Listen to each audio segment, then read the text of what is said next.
3, 2, 1. You may now begin. All right, it's 5:35 p.m. I'd like to bring the HOCP meeting to order today to discuss our next strategic plan. Yes. All right. Thank you, everyone. We have, hopefully you've had a chance to get started with some food, and thank you to those who've joined virtually. We have what we sent in advance, which is an outline in terms of how we could potentially facilitate today's discussion, which will really be led by our by our Resident Services Division. And I'd like to just turn it over to Davida to just kick us off and walk us through what we should anticipate today. But the main goal here is, and since we're in person, is really to have some good engagement and ultimately leave with some alignment in terms of how we should move forward. Thank you, Chelsea. I do agree. I think it's really important that we have a great dialogue today and get some feedback. We really want this plan obviously to be a collaborative effort, and that everyone sort of feels comfortable with the direction that is being set forth. We spent a lot of time in the last 2 meetings talking about the programs that we proposed. Today we'll shift and talk a little bit about the process that we proposed and how that process is going to help us to ensure that we have impact, scalability, and sustainability, which is what I know you all are interested in, as we are. And so before we dive into the agenda, and I'll run through it quickly, we wanted to do a brief report on the status of HOC Academy programs, which are primarily almost exclusively funded by HOCP, and the bulk of the investment goes there. And so Stephanie Moore, who was our program supervisor, will talk about that. And then I'll recap very quickly a summary of the proposed programs by population. If you recall, we had 5 different populations that we were proposing in alignment with the Cradle to Career model. And then we spoke a little bit about the research. So Niambi Powell, who is actually new to HOC, and of course will introduce herself, will walk us through what some of the research shows. And lastly, and most importantly, really want to get into some deep discussion around these different phases that we've laid out in terms of a process of how we could get to, again, that impact, sustainability, and scalability. So that's the agenda for today. We wanted to start with the icebreaker. I think we might have a little bit of time for it, but just keeping in mind our time constraints, so let's keep it brief. And so the icebreaker is really centered on impact. And what I'd like to propose is for us to take a moment to reflect on a program or investment that we've experienced that has been impactful to us. And we can think as far back as possible. But I think it's really important as we think about this work to center ourselves in either something that you've benefited from with regards to your education or your career that you can recall that has been impactful to you. And then we'll dive into the rest of the agenda. So I know you're online, Alexandra. Do you want to kick us off? And then maybe from there, we just start with John and go around. A nice light icebreaker. Mm-hmm. I mean, going back to previous role I had, we had an incredibly robust summer camp that was where we invested in 6 weeks of camp year over year and really looked at preventing summer reading loss and pairing that with mitigating food access issues, and saw a significant impact over several years. And that was, there was the impact of measures, but it was really an effort that was built working together with the community and with the tenant association in that property. So we could really bring the community together to be involved at multiple stages throughout the design and implementation of the program. Yeah, so it sounds like community involvement in program design was important. So that's something for us to keep in mind as we dive into the discussion later. Do you want to start this way or that way? It doesn't matter to me. I'm ready. Okay, great. Love it. Let's go. So, when we start a new program, we don't really think too far ahead in terms of like, what general impact is this going to have? We know what we plan for, but we can't always imagine. I say that as a preface to a partnership I started probably about 20 years ago with University of Maryland School of Nursing. You all know it well. Yeah. So we brought the students to come to, I think it was Waverly House and Arcola Towers that time, and they would fulfill their practicum requirements for community health.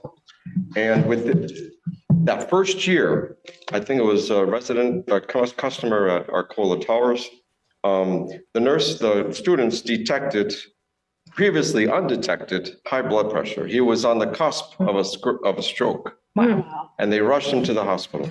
So you just never know, like, the significance of an impact that your program could have. And thankfully, they have stuck with us, and they're still coming to our properties.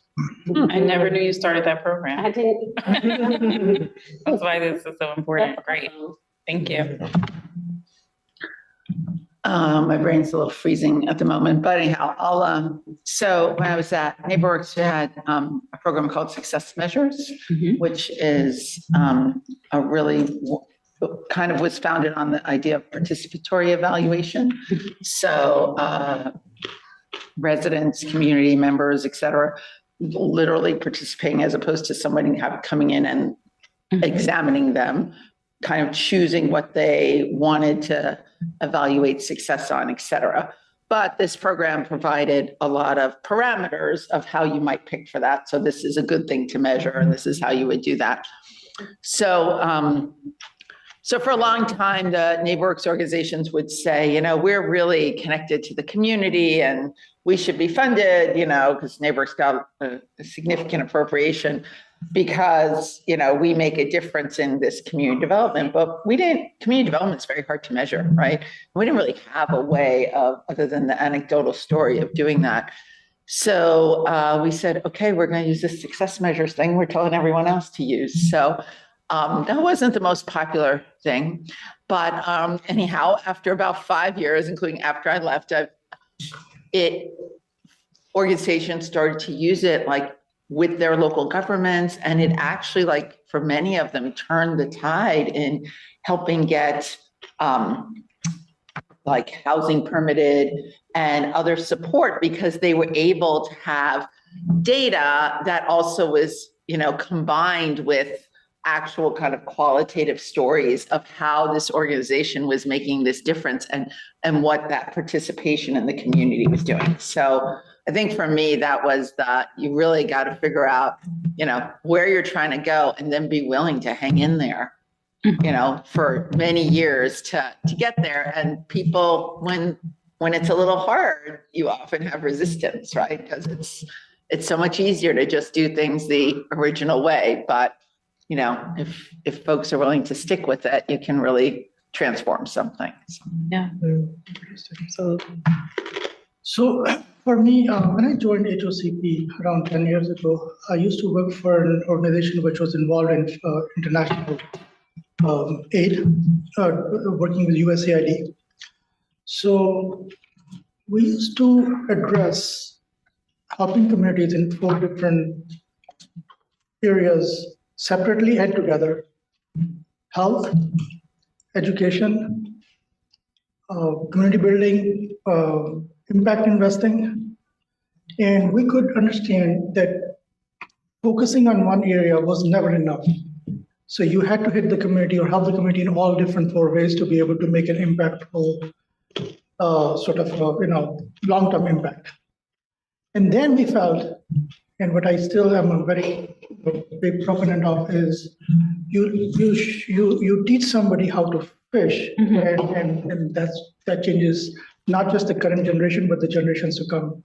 So we wanted to always implement the programs in a way that not just when we implemented the programs, those communities would prosper, but because at that time they would have the funding, but what would happen 3, 5, 10 years from now when the fundings ran dry? So that was the idea. So from that learning, when I came into HOCP, and we were thinking of all of those things, and I think we were looking at stretching to thin. But then I used to work for another organization, and we used to work on helping students get internships in the DC area. Students who did not have the resources to be able to come to DC and get that opportunity. And the current chair of the board of this organization now is somebody who was in the program is now a neuroscientist in New York. Wow. So one of the top neuroscientists in New York. Wow. So, and then while we were addressing or understanding the data of all the interns that had graduated from that organization over the past 4 decades, that organization has been in practice. There were at least 8 or 9 interns we could find who had got internships at Nancy Pelosi's office, and we did not know about it. So we had to actually gather data from like 40 years ago to be able to, because, and so this is where we felt that it's not about just helping students, but also then how you measure impact and how you keep track is very important. Otherwise, the message gets lost in the translation. But where I work now, I totally miss all of that because now we are working with universities directly.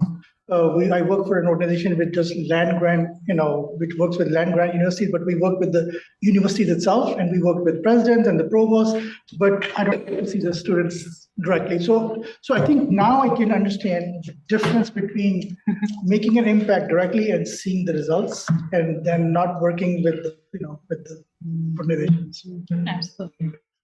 I'll just be quick. I worked for an organization that was focused on ending homelessness in California, and I was in a leadership role and really pushed for the voices of those with lived experience to have a seat at the board, and was able to move towards a new governance structure. But a part of that was not just having the seat at the board, but making sure that those individuals were able to advocate for themselves, feel good about being participatory in those meetings, and therefore created a emerging leaders program that we put people through. And that wasn't just focused on board development, it was focused on how to even handle your own emotions when people are talking about issues that maybe they don't even realize might be sensitive in nature, et cetera, and then thinking creatively on how we facilitate meetings so that everyone could have a voice. And I will say that that was one of the most impactful things I did. And many of those individuals ended up getting on state boards and other boards, really just representing those with lived experience. And it always centers me whenever we talk about the work we do to make sure that those individuals who have lived experience are a part of the discussion as we shape our programming, as we do anything. And I think anyone can attest. I'm always asking, did we do a focus group? Did we talk to the RAB? Have we gotten those with lived experience to weigh in on what we're proposing? I've been just, I haven't had that many impactful moments really, but I can remember actually, this goes back to prehistoric days. When I was in 6th grade, I had a male teacher, first male teacher, probably that anybody in my little class had. And he treated us like little adults. It was a whole different experience. And his own knowledge and interests were so broad that it opened up worlds to everybody in the class. Opera, he liked sports. He could talk about almost anything and present it in ways, present the classes in ways that made it interesting for everybody. I always appreciated him because it made me appreciate learning after that. But the other thing that was important to me as I reflect on my career is my participation in developing the MPDU program 500 years ago. And it was, very basic and simple. At the time, it seemed so easy, and now it's become so sophisticated and complex. But being there as being the original part of it and writing the opinions and going back and forth with council members and remembering how, imaginative it was at the time was a great experience. And just driving through the county and being able to see, now old developments with MPDUs in them is a really remarkable thing. Yes, So that's amazing. I'm glad I was involved in that. Would say, I wish we didn't have to say that. Sadly, it's still very imaginative because you don't. Oh, yeah. Everybody talks about it, but not many Yes. have guts to replicate it. Yeah. Okay. Well, I think I'll throw maybe a little bit of a curveball, kind of off of your first example of giving a personal experience. When I was a teenager, I actually competed in the Miss Teen USA pageant. And what's really interesting and probably, and I think unexpected for a lot of people about that is I really credit my participation in that event with the development of my interviewing skills. It was a really unique and interesting container for practicing different aspects of college and career readiness in terms of interviewing skills and planning out your career trajectory and your education trajectory. And it was a lot of fun.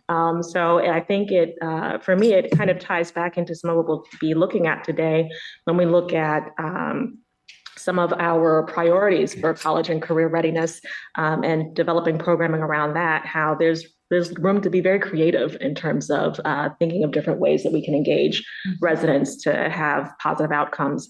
And I know there have been plenty of positive outcomes for me professionally, and even in my adulthood, I've since connected or reconnected with folks that I met and competed with at Miss Teen USA. One who comes to mind, she went on to get her PhD in one of the biomedical sciences, and we reconnected around her adoption of some children in foster care, and that's how we interfaced later. So, yeah, far-reaching effects from unexpected origins. Yeah, I think I'll take the same approach because I was thinking about my experience as in early childhood where I played sports.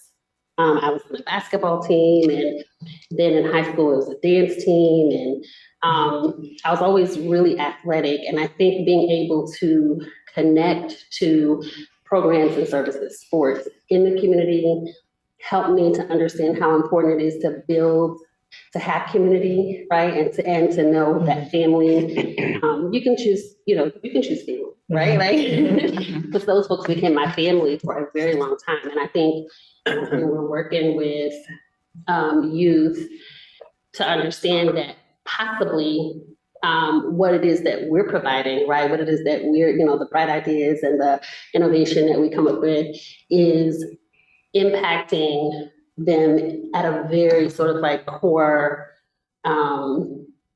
level, right? And to know that they're establishing these relationships and being able to build a community that they want to be a part of that's enhancing their skill sets and their talents and their interests. So I think being able to be a part of what is happening in the community was really, really, really important for my confidence, for just a bunch of things. And that's why I think, like, at the core of what we do, I always love that enrichment, component to it, because our children need it, they need that enrichment component, so, and that connection to community.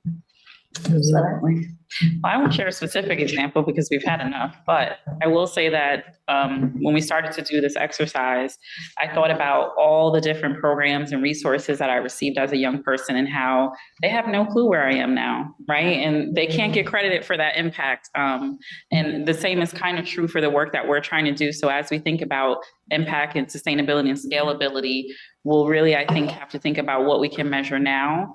And then just those built-in soft skills impacts like confidence and connections, right, that people get that are really critical, especially for low-income individuals, especially for minority groups, really thinking about all the different things that can happen in community that could be prevented just by being engaged in some of the programs that we offer. And we'll be, I think if we have time, talking a little bit too about how the board can get engaged and meeting some of our young people and the participants in our program and really hearing from them directly as well. So I think there'll be plenty of opportunity, but I'm happy to hear that everyone can kind of relate to the idea that impact can happen a long time from when you've touched someone, but also when you've received services. And we'll have to keep that in mind as we think about this topic. Yeah. Right. All righty. So I think if we can do a brief report on the HOC Academy programs. All right.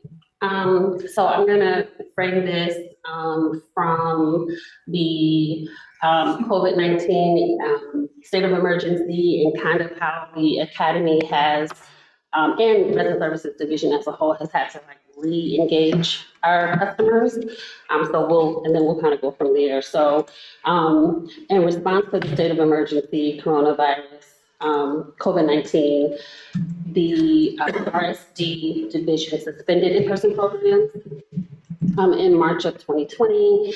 And so for 2 fiscal years, basically, we had virtual opportunities for our youth programming. And that was summer enrichment as well as out of school or after school enrichment. Our adult education workforce development opportunities were mostly always sort of virtual, so there was not really a real impact there, but we continue to provide our virtual opportunities, our small business strategy course, and mentoring our tuition assistance program, as well as any kind of like job readiness opportunities. We continue to provide those services. In July of 2022, which was fiscal year 23, we reopened our residential communities, community spaces for organized programs and services.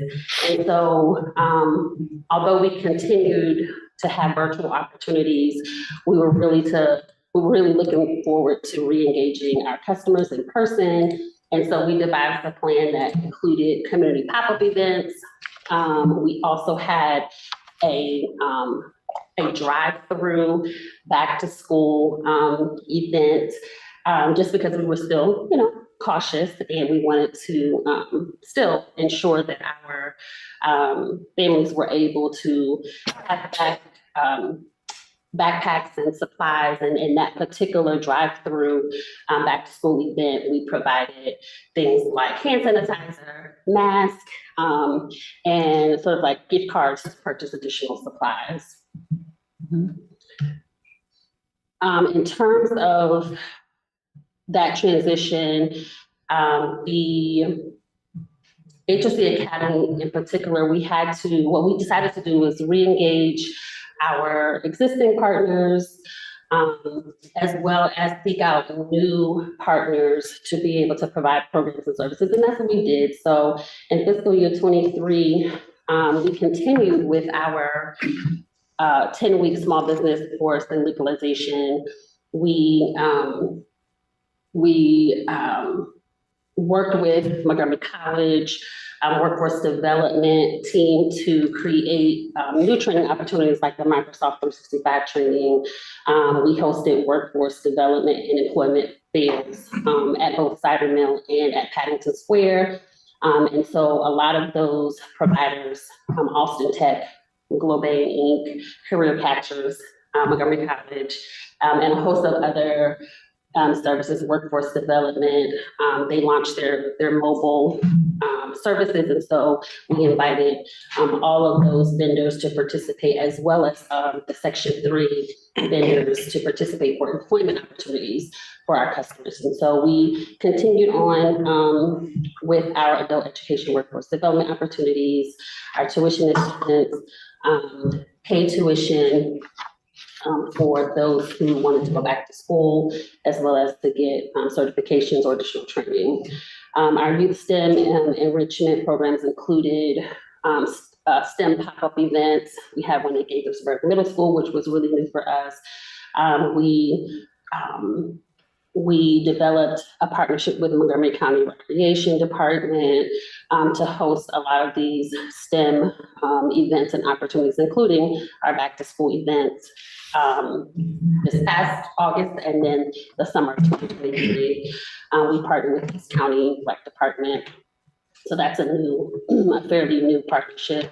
Learning Undefeated and Montgomery College Germantown campus, we were able to do a summer youth science summer explorers program. And so that provided lots of opportunities in robotics and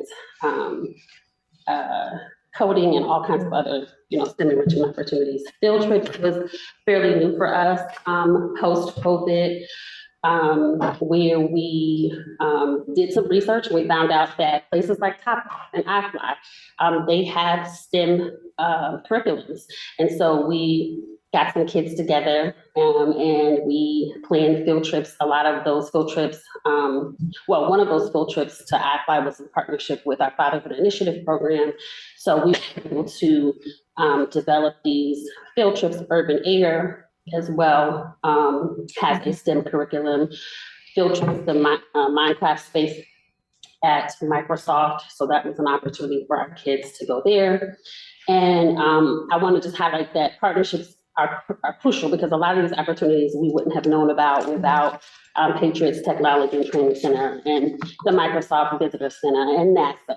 So all of these partners, some of them very much new to us, we were able to create and plan programming around these partnerships. So and same thing for fiscal year 24, but I think some of the program highlights I'll share, I'll move forward just for the sake of time, would be that over the past 2 fiscal years, we've been able to assist customers in legalizing 30 new businesses, to include a notary, authorized sellers of goods and services, pods and patios, Best Dollar Store, and so many more. That we were able to work with. And we provided tuition assistance for approximately 45 participants, totaling $82,000 in support for education. And then our youth STEM enrichment serves on average 889 youth a year. And this is across all of our programs and services. So that was the average for the past 2 fiscal years. Some of our program challenges is definitely access to technology and Wi-Fi. And so this, actually, fiscal year 23 is when we started the discussion in partnership with the County Department of Broadband and Broadband Services. The Office of Broadband Services, to host Chromebook distributions. And so we've been able to host a number of Chromebook distributions, as well as being able to provide, just in our one-on-one sort of interaction with families, to be able to provide them with a Chromebook from the grant that the county has. Other challenges are just like the outreach strategies for reaching out to HOC voucher holders. For a long time, our programs have been centered around where we have resident services staff, right? And so we have so many wonderful ideas and so many things that we want to share with all of our customers. And so that strategy, you know, and actual like sort of execution of how do we make sure that everybody knows what it is that we're doing, and how can we increase our participation. On the flip side of that is, and it's also a challenge, is our staffing capacity. So we do what we can with, you know, what we have. So if we're hosting a field trip, we can't have it open to 100+ kids, right? Even though I'm sure 100+ kids would love, you know, to go to I-5, right? So we have these small groups that we're impacting and providing these opportunities for, but obviously we want to, you know, increase that. So that's been a challenge as well. And I'm really hopeful. I'll just say in closing that I'm really hopeful for our brainstorming session tonight, because I think it's going to allow us to come up with some really great ideas to be able to provide programs and services that are equitable, right? And also inclusive amongst all of our customers. So that's my excitement for this afternoon. So that's pretty much a really brief summary. I made it as brief as I possibly could, because there's so much that we do and that we love doing. And so, yeah. And this document, the one that that was up there, has been revised. So hopefully John will be able to give you guys a new handout for that. Absolutely. Okay. Any questions or comments before we move to a review of the research? I don't think we'll have enough time to go deep into it, and the document was shared, but we did compile research for each of the 5 age groups in the proposed programs that we'll use as point of reference in the strategic plan, but also to sort of ground this conversation today, because I know that was one of the questions that came up the last time that we met.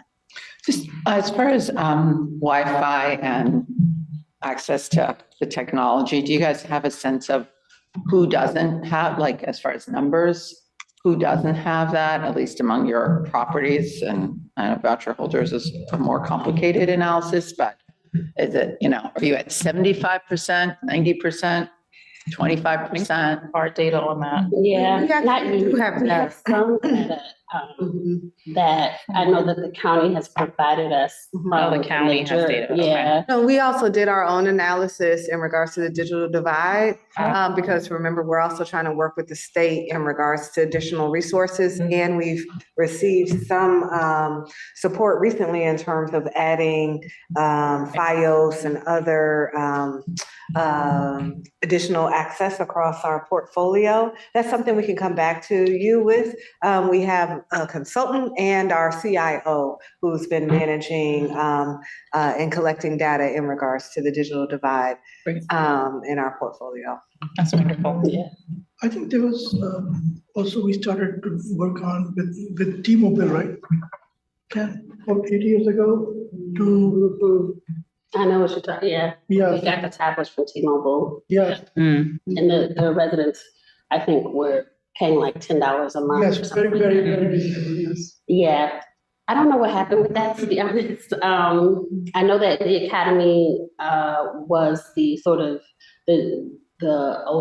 provided sort of the oversight for that program, but I don't know what happened with it. It was before. There were tablets. Yeah, they were Am I doing tablets. the right thing? Yeah.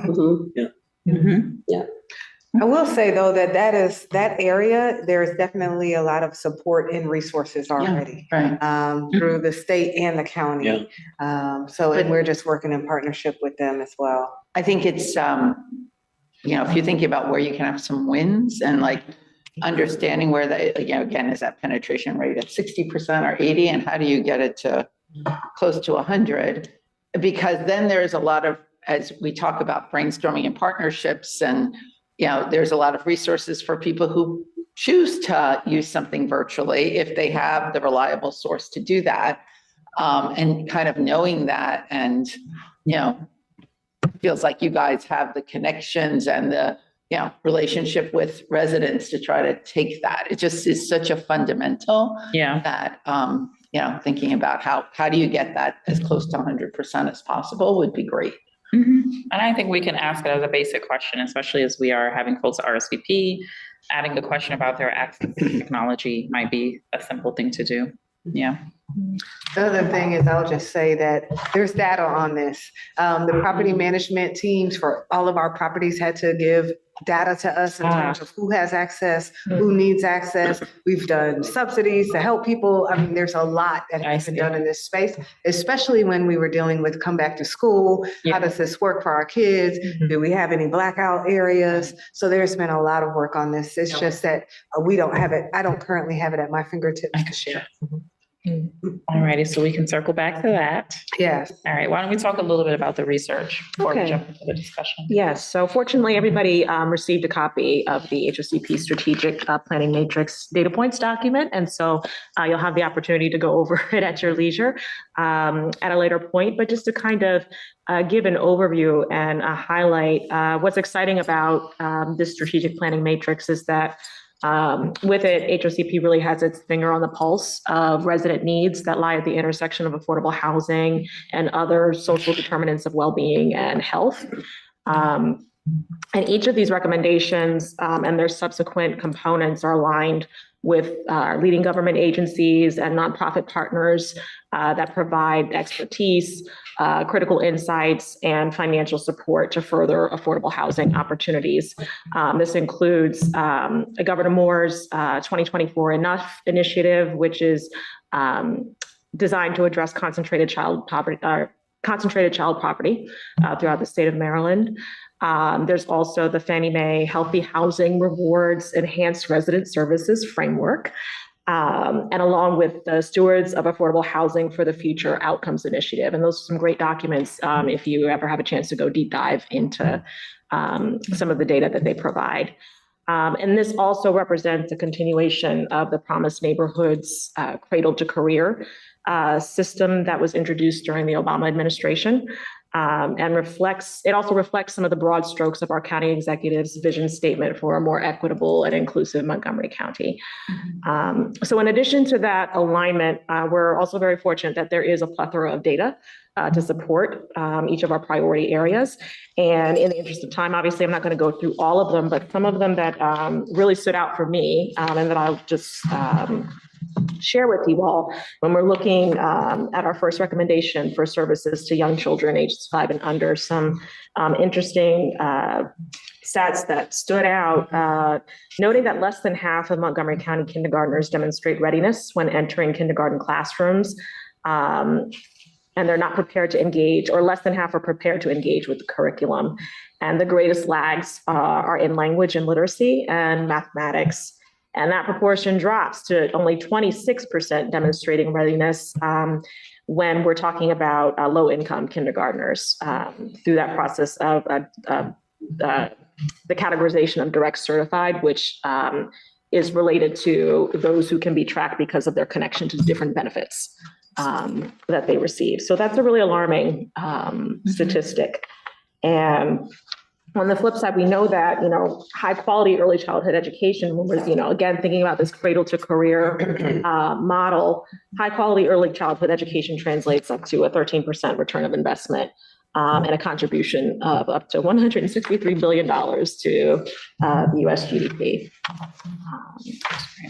And noting also that by age 3, there's a 30 million word gap between children from the wealthiest and children from the poorest families in this country.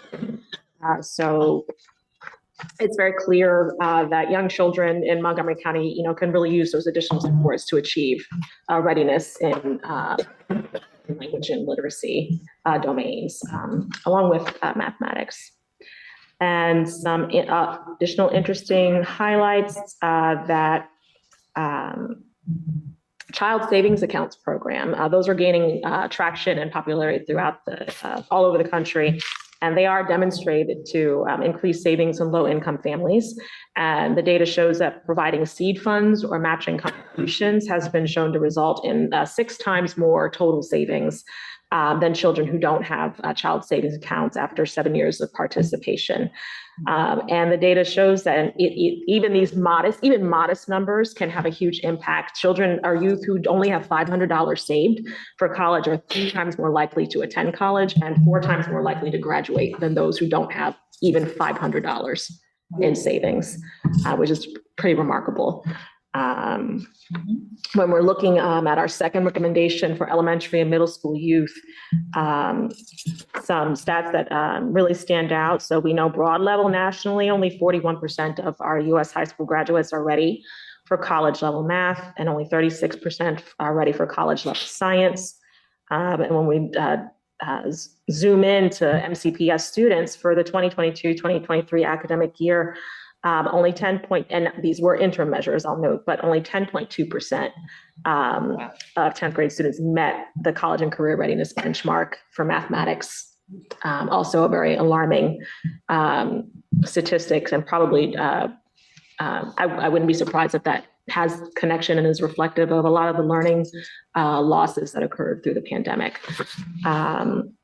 But this is when we're looking at how STEM careers are expected to grow 10.8% between 2021 and 2031.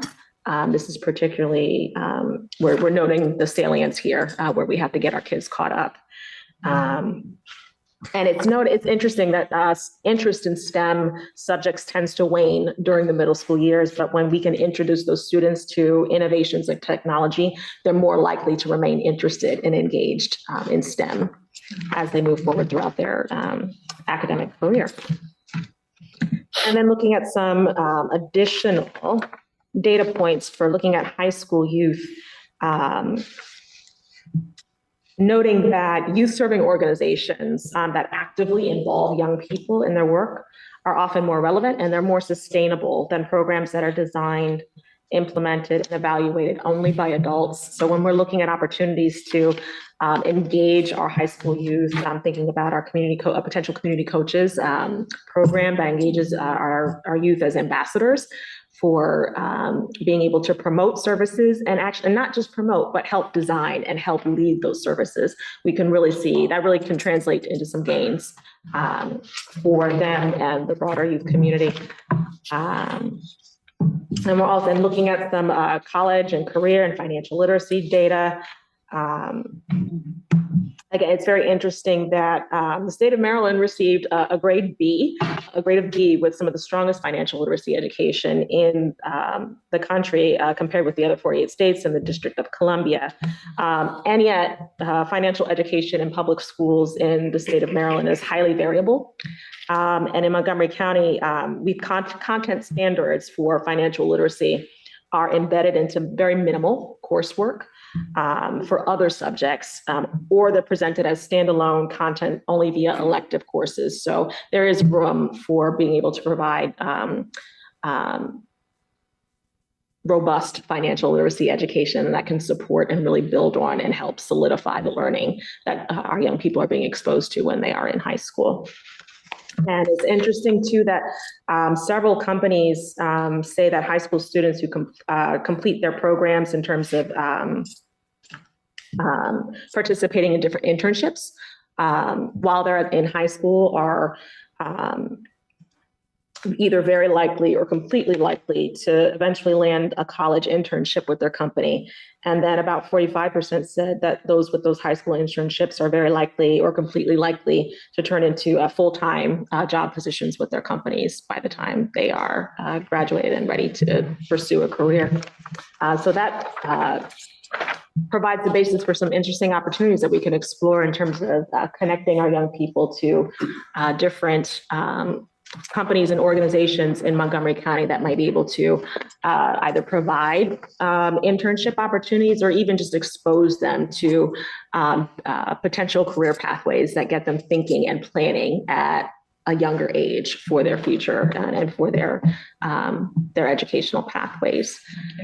A couple of others looking at recommendations for our adults, looking at the community health worker program that we're proposing. The benefits are well documented to include improved access to healthcare services, increases in health and screening, improved adherence to healthcare recommendations, and reduced need for emergency and specialty services. And so when trusted community representatives share cultural and linguistic backgrounds of our residents and can liaise between these marginalized communities and mainstream healthcare systems, these information and services become more accessible, and it leads to greater health equity. And I think that's very much illustrative of the story that you shared earlier about your work. And looking at career advancement, it's interesting. While we're not where we were at pandemic levels, the unemployment rate in Montgomery County has been increasing over the past 16 months. And is more than a full percentage point higher than this time last year.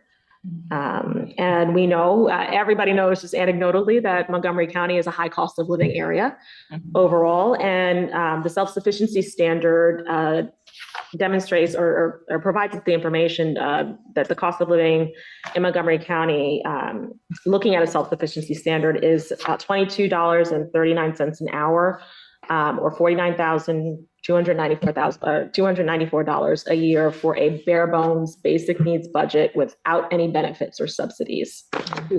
And what's really interesting is that as we're looking at these challenges in the employment sector and our challenges our young people are facing in the education or in the academic realm, this brings into, or it should bring to the forefront, our consideration of middle skills jobs. And by middle skills jobs, these are jobs that require more than a high school diploma, but less than a 4-year degree. And how can we promote these as viable learning and career trajectories for not just our young people, but for adults as well? Because middle skills jobs make up the largest portion of the labor market in all 50 states, and can provide a pathway to income equity for women and BIPOC communities, but they face the greatest worker shortfalls. So that's really something to consider, because many of these middle skill jobs offer median incomes that either meet or exceed the self-sufficiency standard for Montgomery County. I think I'll, in the interest of time, I'll just invite you all to consider and to read through some of the rest of the research, but it's really compelling in terms of really supporting the type of programming that we're looking to offer and enhance here in resident services. All right. Well, thank you, Nambi, for taking the charge of compiling all of this great research. I'm more telepathic in terms of programs that I think are impactful. I'm like, I just know, and we need the data, right? So this was really important. I think we obviously want to spend the rest of the meeting, the time that we have on the discussion around the 5 phases. So if John, you can do a quick kickoff to that. Yeah. Yes, great. So back in July, when we met to begin our discussion on the planning of our new strategic plan, we focused on all of the different program recommendations, and we kind of charted out what we explained, that whether they're new or current, and also we started to think about, how this is, we charted out over time. So today we'd like to really focus on the process. So let's pull up the agenda document, and we can go through you will see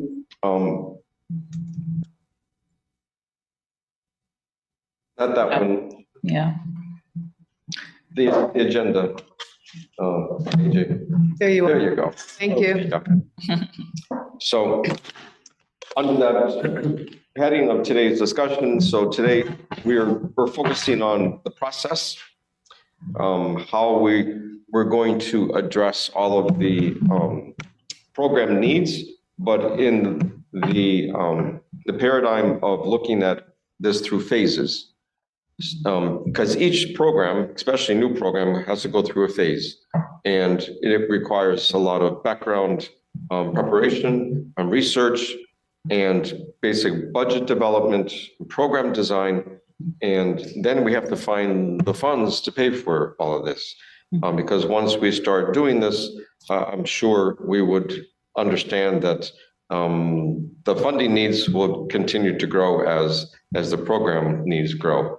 And then through the 5-year period of this plan, of course, a lot of it will be spent on the actual implementation of not only the current programs, which will continue, but also we'll start kicking off the new programs that will begin during this strategic plan. And then, of course, tracking the impact and evaluating the performance, the KPIs of the programs that we put together. And if we have time today, we'd like to at least begin discussion of some kind of organizational goals. So under each of these phases, you see phase 1, we group together research and customer engagement phase and the program design phase together. We put together some questions to basically begin our discussion. And so we look to all of you, the board members, to give us your feedback. And the document that we're looking on, so if we go back to point number 1, AJ, on page 1, you will see that I'm logged in and the changes are going to be live. So isn't the 21st century wonderful? So as I'm going to be listening to everything you offer, and I'll be the stenographer and take down all your notes, and then all of us, the staff, will compile this later and present it in a very, very good way for you to see our next steps. So, so especially for new programming, what do we need to do to find the latest industry research on the program that we're like to put together? Or how do we know that we need this in some of our sites? What procedural recommendations can you all make? think those are kind of different things, but, Yeah. I mean, to Chelsea's point earlier, I think, ideally some focus groups or some kind of community engagement is really important. I think you also have to be sensitive of, you're not asking that every other week. So maybe it's not like I'm just having it about this program. Maybe it's a little bit of a broader conversation, right? On how, and to some degree, how you do that is a little dependent on the dynamics of that particular property and, when it works to engage people. Do you need kind of an event? Is it better to have a focus group and you're giving somebody a gift card to show up? I think those vary. I guess, especially around the things with education, I think the kindergarten readiness, like for me, is such a massive issue, as are so many, but that one in particular, because that's before the school system's really getting their hands, right? I think that, to me, the one question for you all is like, how much do you take over the responsibility of what someone else is supposed to be doing and it's not working, versus where you could have a more targeted responsibility so that that entity, as in the schools or whomever it is, can then do a better job of what they're supposed to be doing. So in general, and I think I've probably said this every time, so I'm sorry for being a broken record, but, less is more sometimes. So instead of saying there's 7 programs for preschool kids, if you're like, if this kindergarten readiness, I'm just going to pick that one because it's so fundamental, right?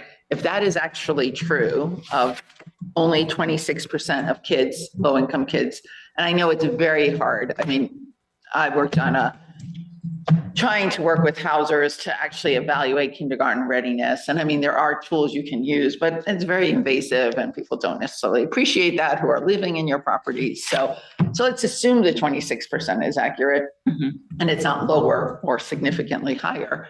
What is it, that you could do so that in 3 years, at least the kids who you're engaged, coming from your properties, not just the 15 who decide to show up, but more of the kids in your properties are at like 70% of kindergarten readiness.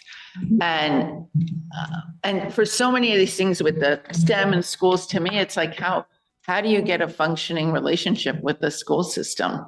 I mean, they're the experts. MCPS as a whole has a very good reputation.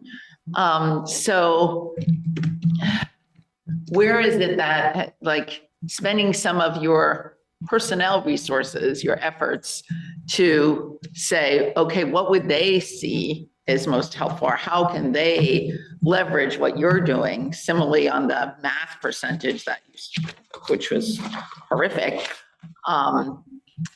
how can you work with them? And I know, occasionally you find examples of housing developments that work really well with their neighborhood school. It can be very tough because kids are going in different places, et cetera.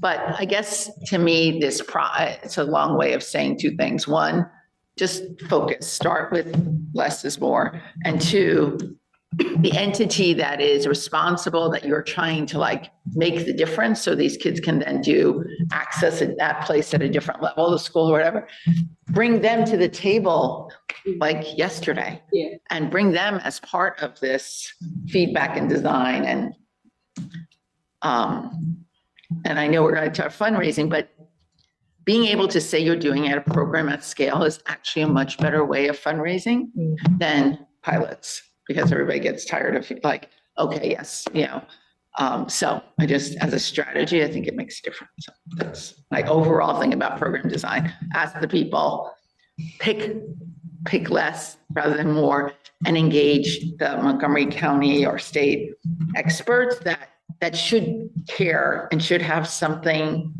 they have some investment in what you're doing.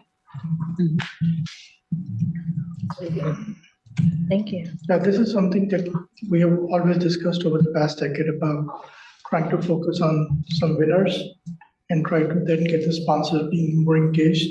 And being able to show them some results that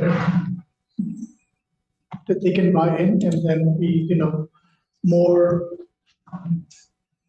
So just having more focused programs to be able to have their interest in funding those programs year after year. But just piggybacking up from what you just explained. So I think MCPS is already very strong after, between pre-K, when the kids enter the system. I think, but where the kids are not ready even for going into pre-K is, I think, the first 4 years of where I think the brain development, 80% of the brain development happens in those first 4 years. And if work doesn't happen in those first 4 years, because I think kids enter into pre-K at age 5 and they go into first grade at age 6. So at that point, they enter the system. Then what HOCP would supplement would be in the summer, be able to keep them engaged. But I think in those first 4 years are the ones which we could target to be able to then, because those are the sort of. That's what we want to do, is like fill that gap, because we know that when they get to MCPS, right, that's at the point they're going to pick them up at 5 years of age. But what happens prior to that? It could be a matter of organizing workshops or talking to daycare centers. There could be different ways to sort of raise this issue, and we may not always be the facilitator of that, but identifying who is like the right facilitator to raise this issue to for the benefit of HOC customers. But if, let's say they never agree to take that issue up, we don't want to say, oh, well, HOC customers are not going to get this resource because MCPS chooses not to take it forth. Like, we want to commit to doing it regardless, right? Because it's clearly not happening now. So those kids are either at home or they're in a daycare. And that is where the deficits are happening. There's a lot of cell phone usage happening now with young children. And I think that's what's creating the gap. So between doing these workshops, which is what Harlem Children's Zone is doing, and then adding in the book component of getting kids to read during the day, they're going to already enter into kindergarten much more prepared if we just give those resources. So, and keeping in mind that everything we do is through partners, right? We only technically have a few program staff, like one adult ed person, one youth person. Want to really keep that in mind. And so everything we do has to be done through partnerships, and we'll really be bringing, staff on board to sort of navigate these partners and have them come in and connect with our customers. Yeah. So on that point, I want to pick up the thread of the resident engagement, because I've heard that echoed throughout the meeting in a number of places. It clearly is part of the value here. So it's important to have staff vetting the partners. I think it's really important to have residents being a part of that vetting of the partners. We've heard examples of a couple of organizations that do that because they're frequently engaging with those partners, and they may have had some experience that will be helpful. Yep. Both past experience and also coming in if you're sort of testing out what a program might look like. Have residents be part of those conversations too. It slows down the vetting process, but it's so important to build something that is accessible and going to be successful. Absolutely. Yeah, I think figuring out what that approach is going to be important, because we have had opportunities even in the community pop-up events that we hosted to try to re-engage after COVID-19. I think we only had 110 responses to complete the community interest needs assessment that we created. And we offered, we had the incentives, right, to complete those needs assessments. And, we had pop-up events at 7 or 8 communities, right? So it's not a lot of response. So the approach, I think, is going to be really important here. And I think with the community coaches proposed idea, I think would help us, because they can be sort of the ears and the voices and even assist us with our outreach approach. So, yeah. 2 quick questions on that. How much does property engagement help, property management help at all with outreach? I mean, they are, I realize that's very different depending on organizations, but they do engage with residents a lot. And have you guys piloted or tried any of that? And then the second was just the, to me, right, somebody's like, I did ask you that 3 times, like, oh, the fourth is the charm, right? So, everybody has a lot going on. So I think that also, that messaging, realizing it might need to happen multiple times in multiple modalities, which I know is frustrating for resident services staff, but also, again, saying, okay, this one's really important. We're going to try talking about it in this way, this way through this time. So that it's a resource use, like every bit of outreach is a resource for your limited staff. So just absolutely making sure they're not too far stretched. And staff training will definitely be a part of that, because I think retraining staff on what it looks like to engage, to build customer relationship, is something that will be helpful as we roll out these new programs. Really thinking about what is effective and hearing again from residents on works, because the staff may be trying their very best, and yet those efforts are, futile. So I think we really want to shift our engagement strategy. And we love our 57 properties, but we do also have voucher holders all throughout the county. We also have individuals on our wait list, and we want to make sure that we are being super inclusive and that we focus on the properties, yes, but that we almost, I want to say, centralize it a little bit so that all of our programs are open to everyone, any HOC customer. I don't know. And I mean, many of you know, I transitioned here from the New York City Housing Authority, and with tens of thousands, 500,000 residents, still there were programs with low participation when you tried to do it at a property. So it's not really, I think what that speaks to is that there might be a few interested participants from one place, and you really just got to open it up to everyone in order to build an actual cohort and have the sort of participation that we're looking for.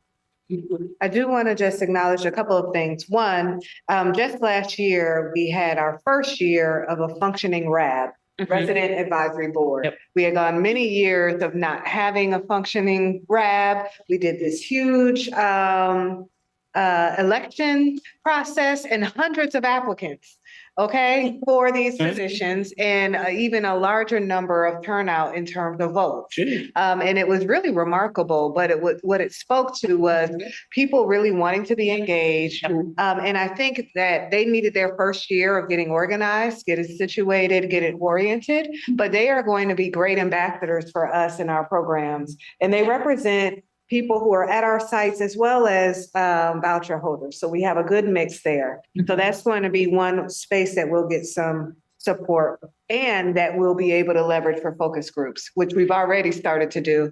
And we do, in my position, is you compensate someone for their time. Yep. So even if we want you to look at the new configuration for the next waitlist iteration, we're inviting you to join us in a special focus group and getting your feedback and being compensated for that. In terms of our properties and our property management teams, obviously where we can leverage signage and information, we do that, but we also now have technology that will be helpful for us. We've required all of our property managers and management companies to use this same system. It's called Yardi, but it ultimately allows for us to communicate directly to residents through this program called Rent Cafe. And that's how we will be surveying customers on every time they have a communication with us. How did we do? That's how we'll get information out about the upcoming pool party and the back to school event. And it will be a good way to get mass communication out in addition to emails, text, anything else people opt into. The other thing that I think is important is that people call us. And they call my resident services team, they call the front customer service when they need something. And that is an opportune time to say, did we answer everything that we could answer? Would you mind staying on hold for a few seconds as I ask you 4 questions? Yes. Well, and so every touch has to count. And I've shared this, with Davida, but my thought is we really do need to be able to capture as much data every single time we're iterating and communicating with folks.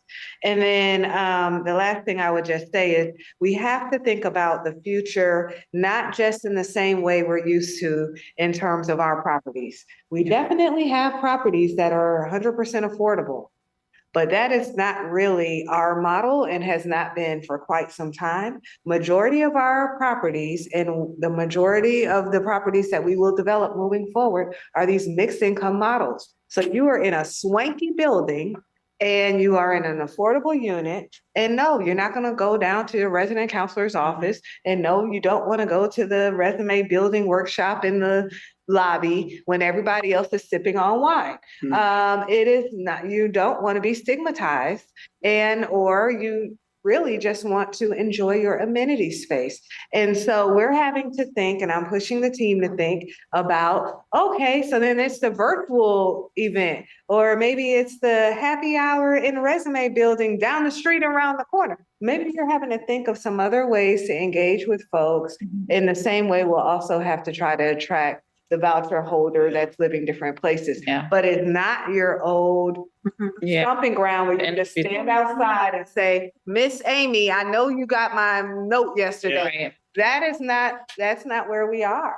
So that's why this conversation and trying to push to what does it look like now? And what will it look like in the future will be so important. I completely agree. And I think we've been talking about self-sufficiency for a long time in this country, really. And so now that our customers are starting to demonstrate that by not needing us as much, we're like, well, where'd you go? Well, we helped you to understand how to be self-sufficient.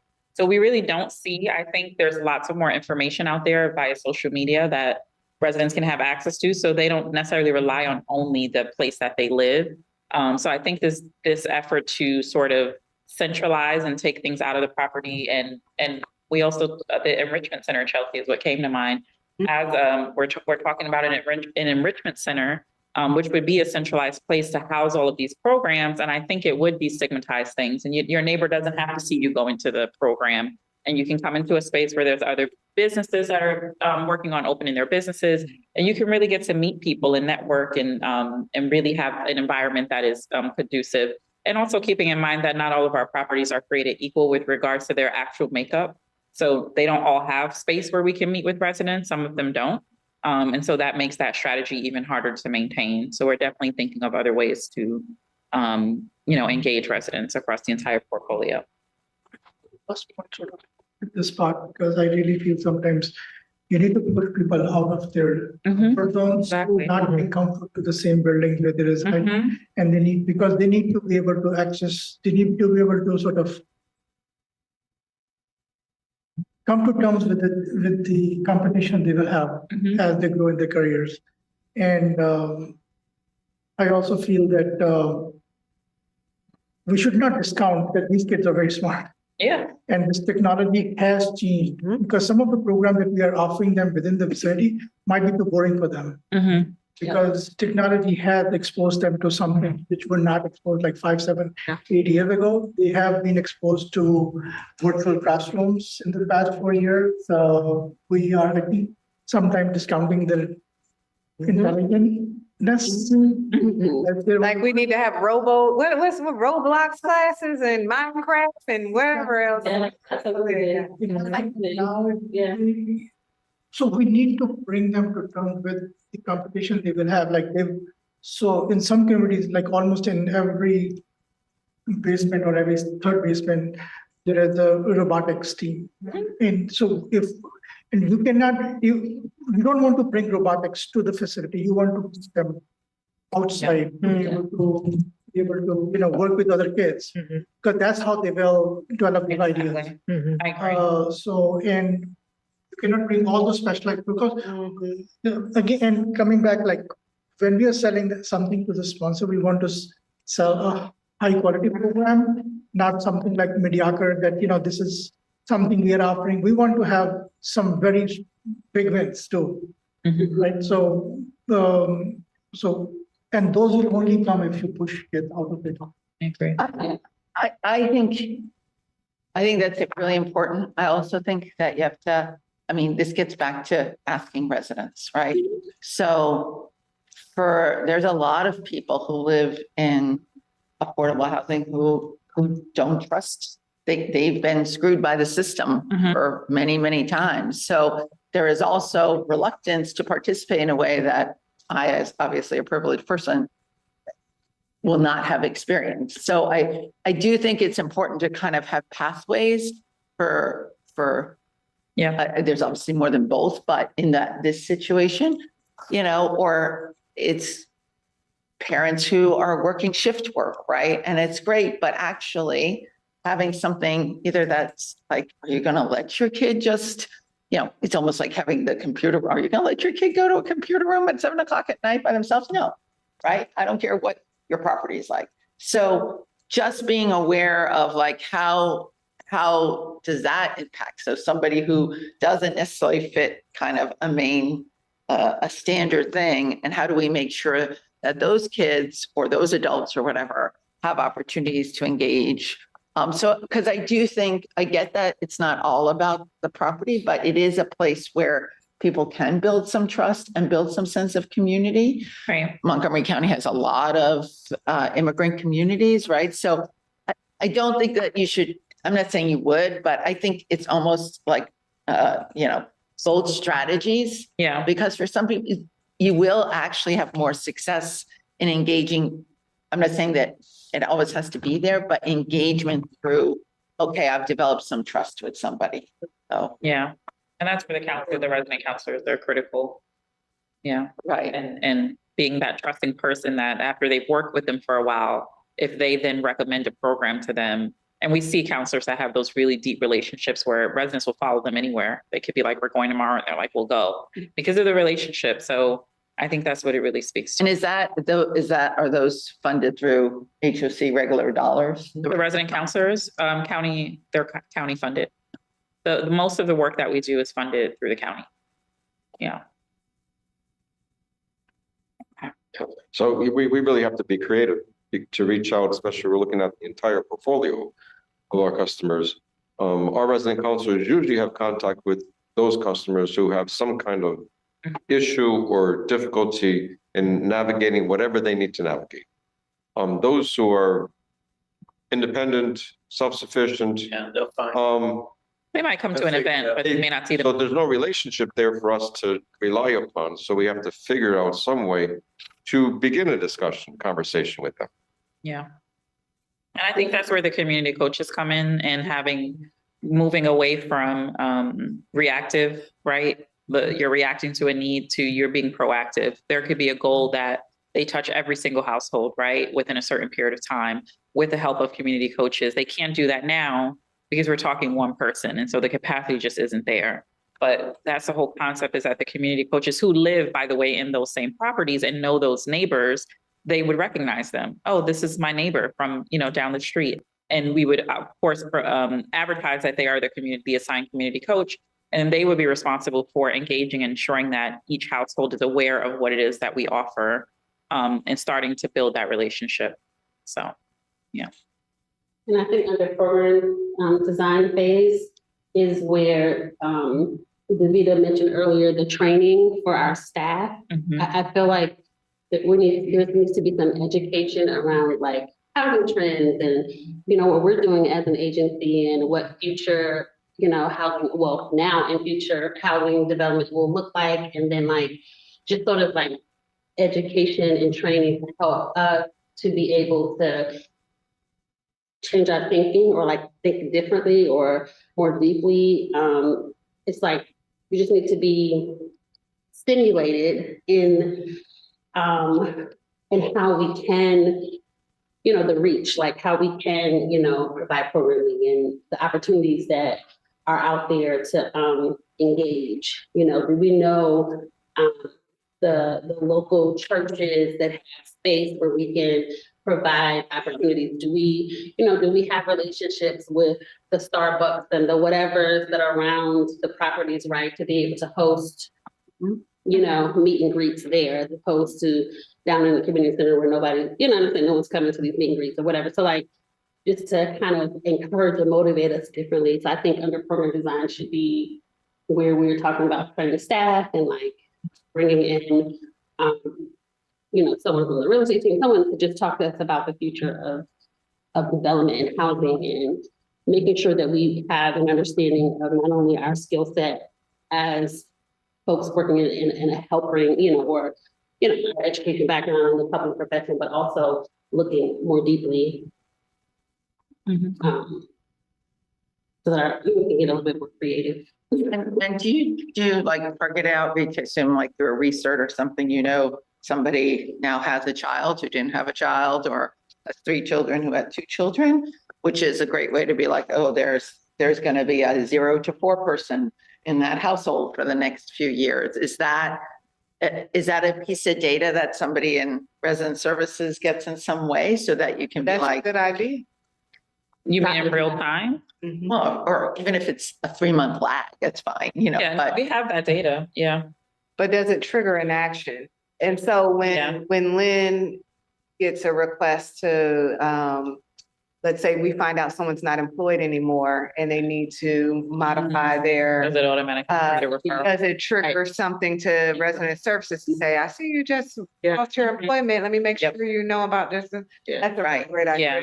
Yeah. Opportunity for enhanced collaboration with the Housing Resources Division. Absolutely. Yeah.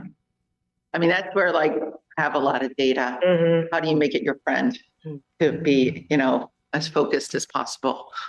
Same thing with the like, if it's English as a second language, how, then back to school things and other things, how, again, is it, making sure those families have that resource.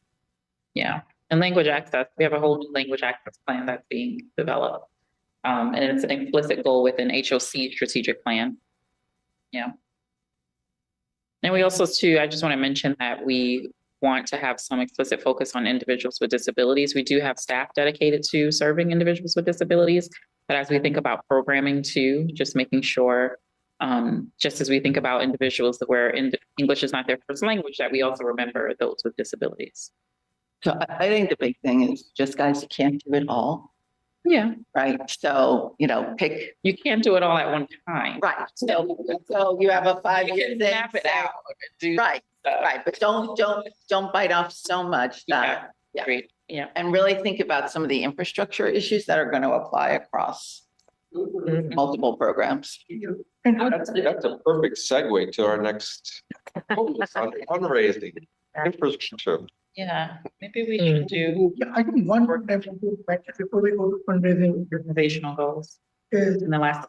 It's just like from what I'm hearing is like HOC only has very limited employees I think so. who would target, right?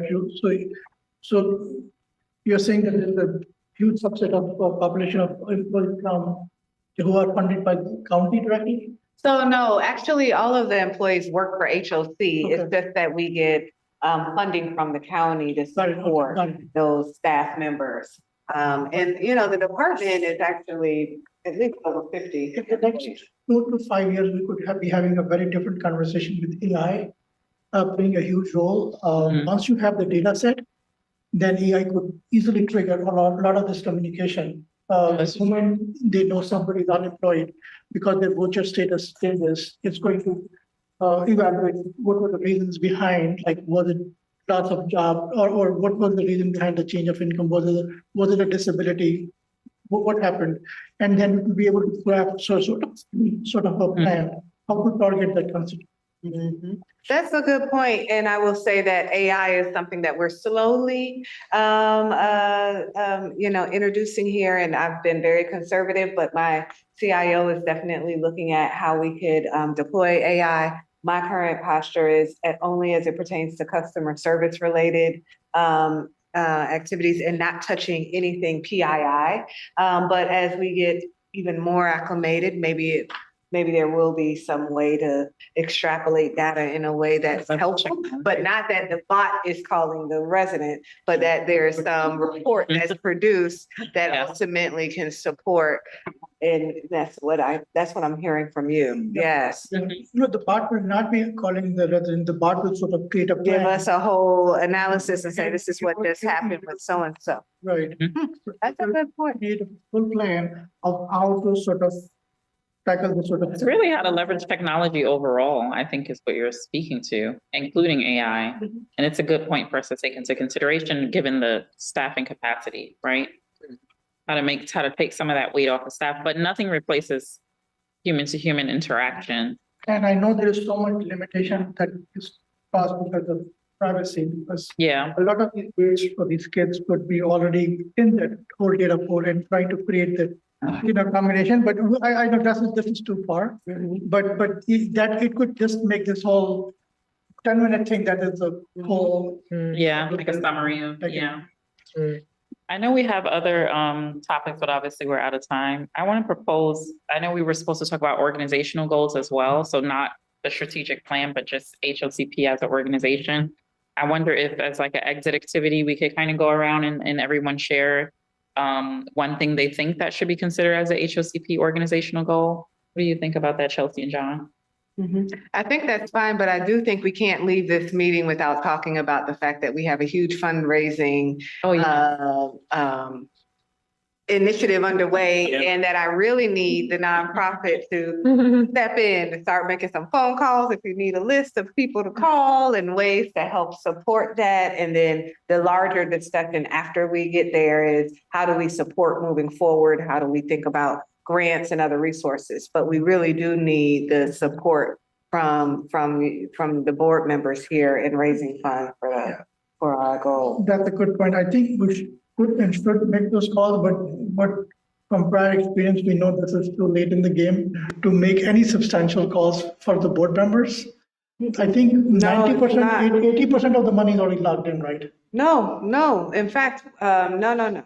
So there's difference between calling a company who might have a fiscal year versus calling someone who's on a list as a prior donor, individual donor. There's still how do you get the message out on your social media? There's still how do you, and there are, even though some of the companies come up with this is what they set out every year, they still have discretionary funds and or can commit to a donation that comes at a different time. So we definitely still need the support. Absolutely. Yes, the support around meeting this goal. And last year, I will say the executive team takes on a big part of the fundraising efforts. And I'd like to really get the nonprofit more engaged with helping us with that. We're making calls, but we need your thoughts. We need your list of people who we should be reaching out to, and we need your help in reaching out to them. So. I'll connect. John. Okay. Yes. So just as a follow-up, are you sending us a list? I mean, I think I have been very, although I've lived here forever, I don't have all these tight Montgomery County, I have more.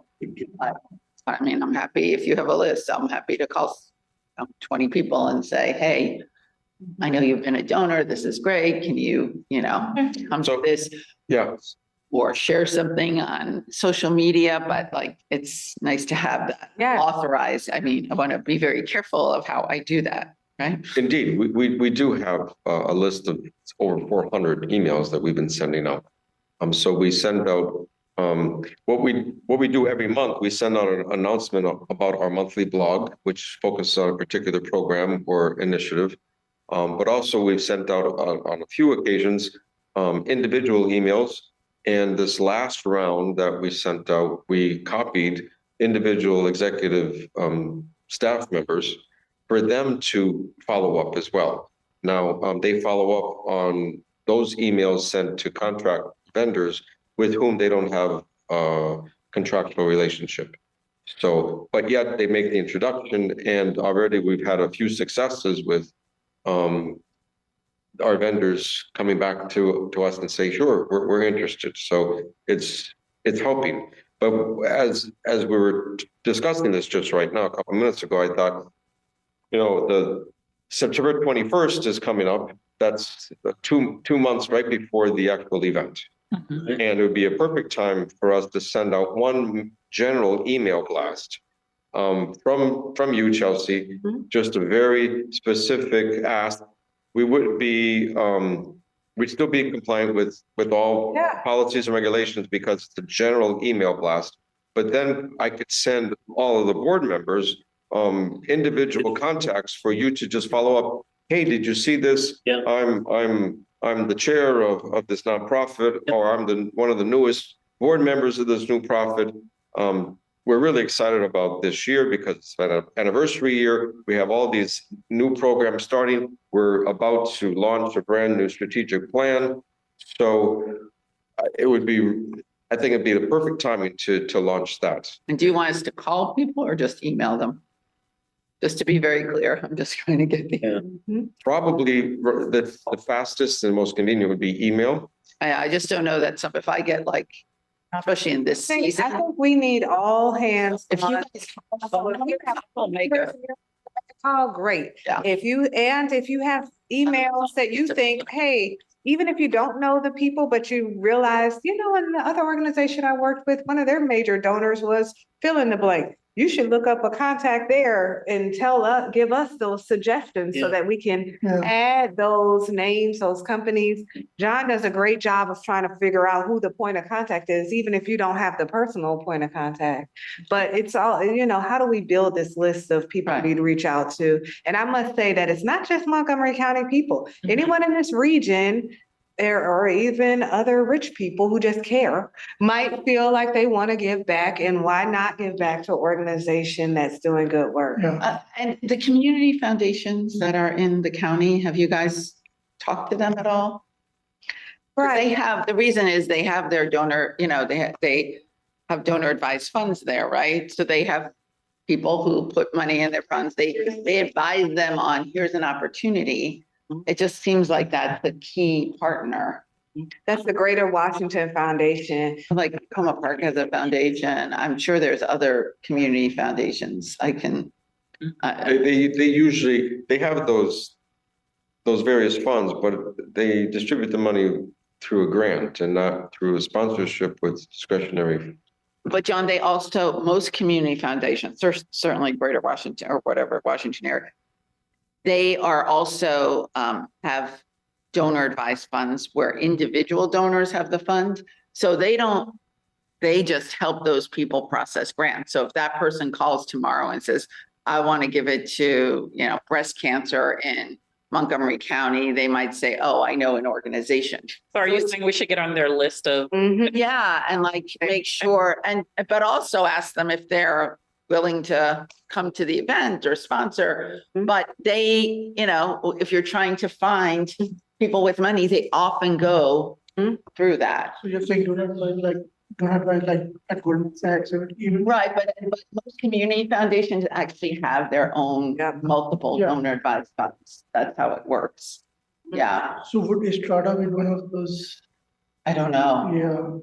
And then like all the, Goldman Sachs, Morgan Stanley, Fidelity, whoever those folks are that have offices in the county. Again, just, this is a long, but if you're just saying, how do you find people? That's one way of, so definitely look into that. I will ask a few people. It's not my core competency, but I'll try to see if I can find anything out. Send us some names or emails and, when the time comes, and maybe even a draft of a form letter to get people started. Yeah, sooner rather than later would be great. Okay. And I'm certain John could do that. He's created talking points and all the things for us for this. So definitely. Thank you. I turned my video off because I have unstable internet, but I was nodding along and saying, yes, if you send a list and tell us what you need from us, happy to help. Wonderful. Thank you. Thank you. And so I know that we're right at time, but I do believe there was this last, effort to try to at least get some closing comments from each of you in terms of the organization goals. Davida, how did we phrase the question, or is there a specific way it was on this last number 4? Yeah, number 4, AJ. Yeah. But is that the way you want to ask the question, or is there a more concise way because this is? Yeah, I think this is pretty robust. So I don't know if you want to, maybe at the next meeting, is there opportunity at the next meeting to circle back on these topics that we didn't get to?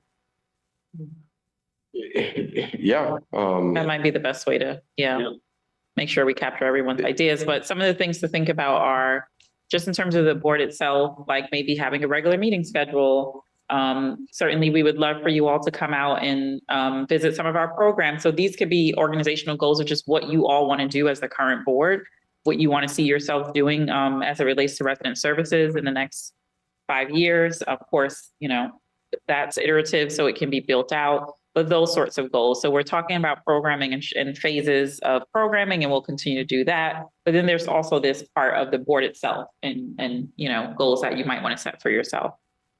Yeah. John, when is the next meeting? Well, it's not scheduled yet.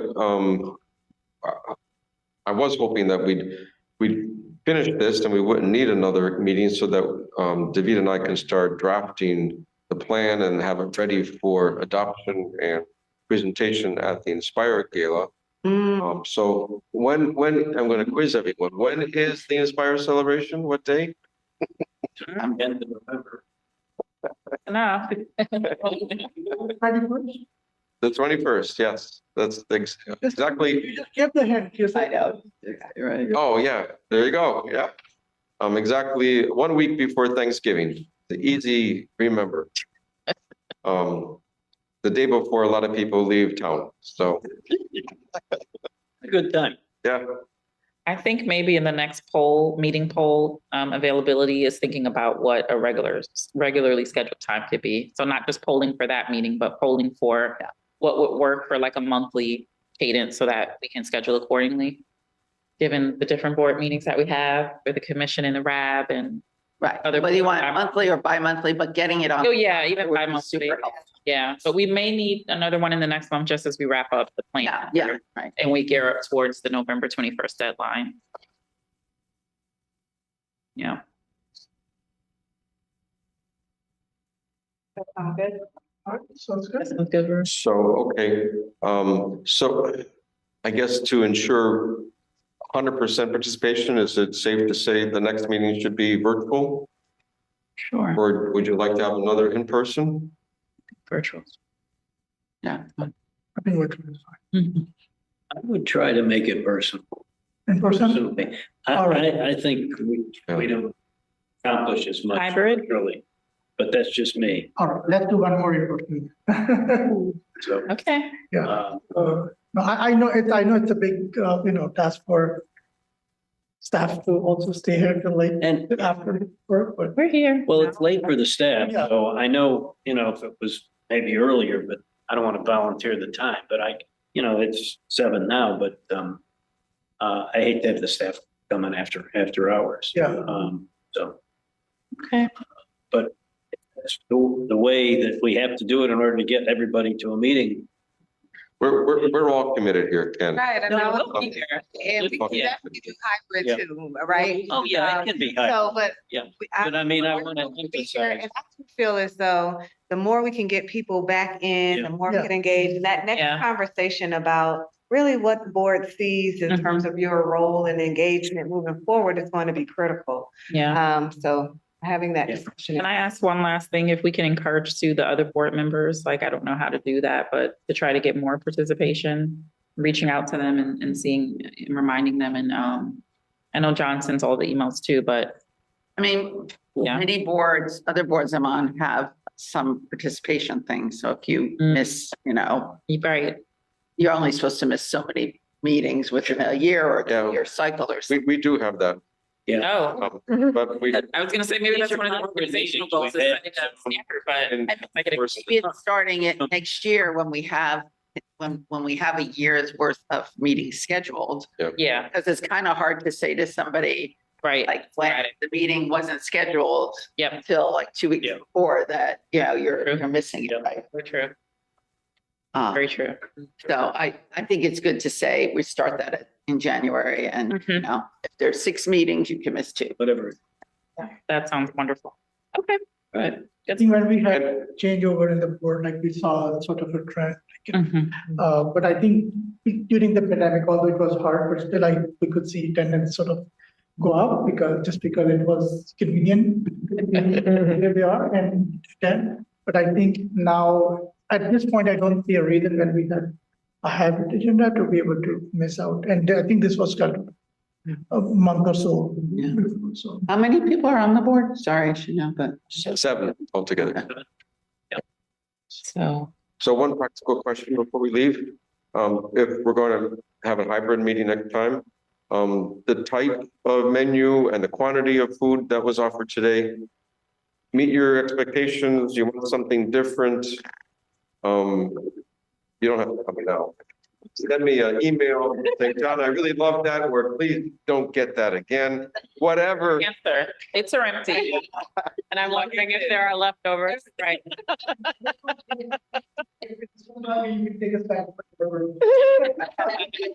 Yeah, we used to get Panera Bread for all our nuggets. Yeah, Sounds good. and that was just a sandwich. Sandwich and chips and a pickle and, Sure. Yes. Yeah. so, yeah, help me get rid of the food. Take some home.